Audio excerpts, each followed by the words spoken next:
एक समय की बात है। एक छोटे से गांव में एक आदमी रहा करता था जिसका नाम रामू था। वह अपनी माँ शांता के साथ रहा करता था। रामू का परिवार काफी गरीबी में अपनी जिंदगी गुजार रहा था। रामू ने अपनी माँ से कहा, माँ अब मैं कोई नौकरी नहीं ढूंढूंगा, मैं अपना काम करूंगा, पकौड़े बेचूंगा। शांता चौंक कर बोली, क्या पकौड़े? लोग क्या कहेंगे बेटा? रामू मुस्कुराकर कहा, माँ लोगों का काम है कहना, मेरा काम है मेहनत करना। रामू गांव के बस अड्डे के पास अपना ठेला लगाने की सोचता है। रामू पुराना ठेला खरीदता है, अपनी बचत से तेल, बेसन और आलू लेता है।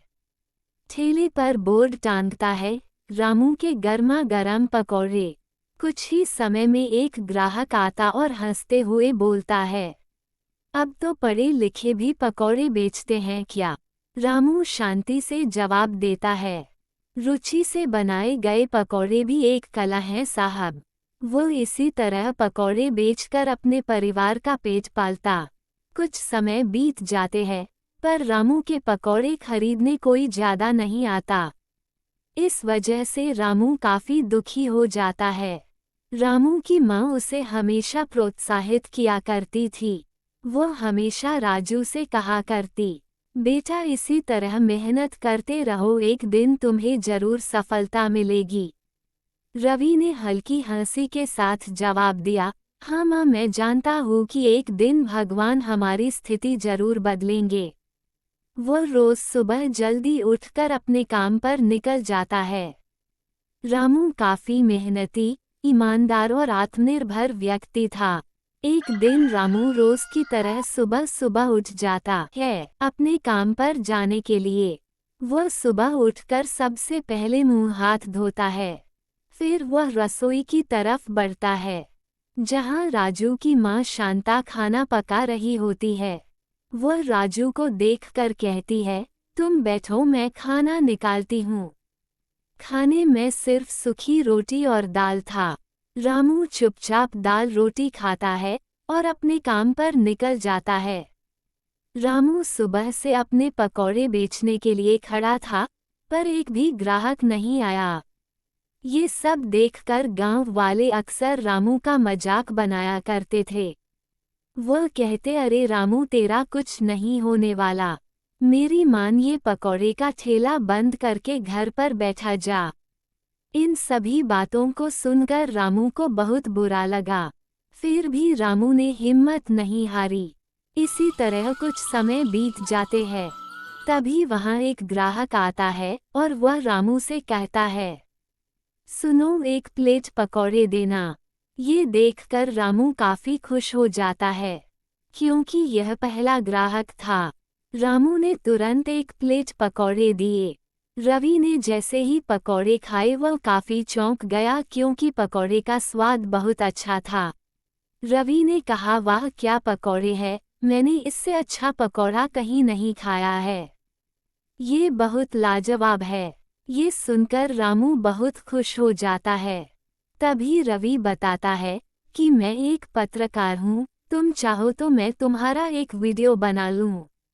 रामू ने हाँ कहा। रवि ने एक वीडियो बनाया और फिर वह वहां से चला गया। कुछ समय बाद रामू के ठेला पर बहुत ग्राहक आने लगे। गांव के बच्चे, महिलाएं और बुजुर्ग रामू के पकौड़ों को खाते और रामू के पकौड़े की तारीफ करते। ये कितना लाजवाब है, महिला ग्राहक कहती। रामू बेटा, आज के जैसे पकौड़े कहीं नहीं मिलते, तेरा हाथ में जादू है। कुछ दिन बाद रामू ने सोचा, क्यों न मैं शहर जाकर रेस्टोरेंट में बात करूं। वो अगली सुबह जल्दी उठकर शहर की ओर निकल जाता है। रामू वहां अपने पकौड़े सप्लाई करने का प्रस्ताव लेकर जाता है। रामू का प्रस्ताव सुनकर सेठ वर्मा हंसकर कहते हैं, हमारे होटल में तेरे जैसे ठेले वाले का क्या काम? रामू को काफी बुरा लगता है। वह कहता है, सेठ जी, बड़ा बनने के लिए बड़ा सपना चाहिए, न कि बड़ा होटल। ये कहकर रामू वापस अपने गांव लौट आता है। वापस लौटकर रामू और मेहनत करता है। वह सोशल मीडिया पर वीडियो डालता है, जिस वजह रामू के पकौड़े गांव और शहर में फेमस हो जाते हैं, जिस वजह से रामू का इंटरव्यू लिया जाता है। ये है रामू, एक ठेले वाले से ब्रांड बनने वाला युवक, जिसने दिखा दिया कि इज्जत कमाने के लिए डिग्री नहीं, हिम्मत चाहिए। रामू पकौड़ा सेंटर नाम से कई शाखाएं खुल जाती हैं। रामू ने भावुक होकर कहा, मैंने सिर्फ स्वाद नहीं बेचा, मैंने अपना सपना तला है। और जो दिल से तला जाए, वो लोगों के दिल में उतर ही जाता है। एक दिन रामू को गांव में एक कार्यक्रम में सम्मानित भी किया गया। गांव के प्रधान ने कहा, रामू ने हम सबको सिखाया कि मेहनत और लगन से कोई भी ऊंचाई छू सकता है। शांता के आंखों में खुशी के आंसू थे। मेरा बेटा अब सिर्फ पकौड़े वाला नहीं, मिसाल बन गया है। कोई काम छोटा नहीं होता। मेहनत, लगन और आत्मविश्वास से हर सपना हकीकत बन सकता है।